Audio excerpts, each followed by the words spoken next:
السلام عليكم ورحمة الله. اليوم ان شاء الله غادي نوجد معكم طاجين بالدجاج ومسلله دجاج بلدي. هنا كنبداو بالبصله ديالنا، قطعتها طريفات وجهد واحد 3 البصلات ولا 4 كبارين. غادي نحط الدجاج ديالي هو الاول فوق البصله ونستفو في الطنجره، حيت انا كنضيف البصله من التحت باش تطلق ليا الماء. هنا كنضيف الملح، سكينجبير، الخرقوم. ديروا الكميه اللي تكفيكم. انا عندي هنا الكميه كثيره كندير داكشي اللي كافيني، وانتم ديروا القدر اللي بغيتو نتوما على شنو عندكم. هنا كنضيف الثومه. هذه الثومه انا طحناها بيديا.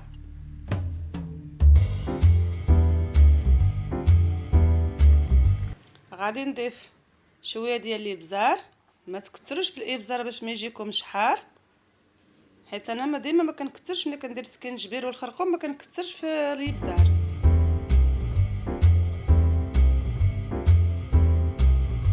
هنا غادي ندير زيت العود. هو كيجي بزيت العود زوين تبارك الله ما شاء الله، كيجي بنين. وعلى حسب، كاين اللي تقدروا تخلطوا زيت الروميه مع زيت العود، راه مزيانين كيتواتوا مع بعضياتهم. وغادي نردوا الطنجره ديالنا فوق البوطه ونخليوها تشحر مزيان. كنقص ليها في البوطه وكنخلي الدجاج ديالنا يطيب بالمهال حتى كيطيب مزيان وتذوب البصله. ومن بعد كنحيد الدجاج من الطنجره ديالي وكنخلي داك المريقه تشحر شويه، ونبدا نحرك شويه هكا باش ما يلصقش ليا لاصوص ديالي في القاع ديال الطنجره. وكنضيف مسلاله ديالي اللي سبق لي وحيدت ليها العظم وغسلتها مزيان بالماء طايب، غسلتها وعاودتها وصفيتها وضفتها دابا على لاصوص ديالتي هكذا، وكنخليها تغلى وتعاود.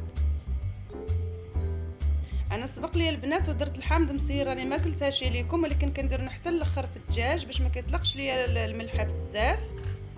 ومن بعد راني كنحيدو. هنا كنضيف المعدنوس حتى الاخر، عاد كنضيف واحد الكميه ديال المعدنوس ديالتي. ومن بعد كنحركو باش يتخلط مزيان مع الزيتون ومع لاصوص ويطلق البنه ديالته ويطلق النكهه. وكنضيف واحد شويه ديال الحامض، قطيره ديال الحامض، حيت راه كيتواتى مع الزيتون. ضروري البنات خاصكم تضيفوا الحامض الكميه اللي بغيتو نتوما. ومن بعد كنردوا الدجاج يسخن في الطنجره. وهنا ان شاء الله غادي نصب معكم الطبق ديالتي ديال الزيتون. راه كيجي تبارك الله زوين ما شاء الله، هايله البنات، غير جربوه. راه الكل تبارك الله كيعرف يطيب، الامهات ديالنا وجداوات ديالنا راه تبارك الله ما شاء الله راه كلشي يعرف يدير طاجين بمسلاله، وكلها عاوتاني النصبه ديالته كلها وطريقته. وانا بغيت نشاركو معكم، قلت علاش لا ما نشاركوش مع المشاهدين ديالي. هنا كنصبو. هذا هو طبق ديالنا ديال الدجاج بلدي. ديروه بالدجاج بلدي ولا بالدجاج رومي اللي تواجد عندكم نتوما ديروه، ولكن بالدجاج بلدي تبارك الله راه كيجي زوين.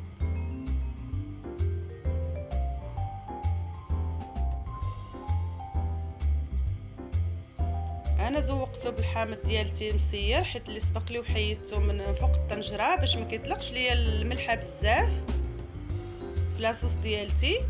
قطعت الحامض طريفات طوالين وزوقت به الطبق ديالي من الفوق. وانتوما الاختيار ديالكم نتوما.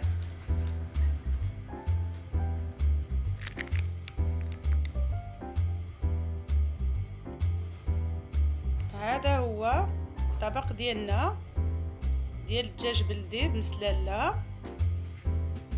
هنا كنزوقوا بالطريفات ديال الحامض اللي قلت لكم راه سبق لي درتو فوق الدجاج. من بعد ملي طاب ليا حيدته، ما خليتوش طاب بزاف باش ما كيطلقش ليا داك الملحه بزاف. انا هنا في الاخر كنزوق بها هويا، كان عندي موجود صيبته من قبل. وبالصحة والراحة وشهية طيبة.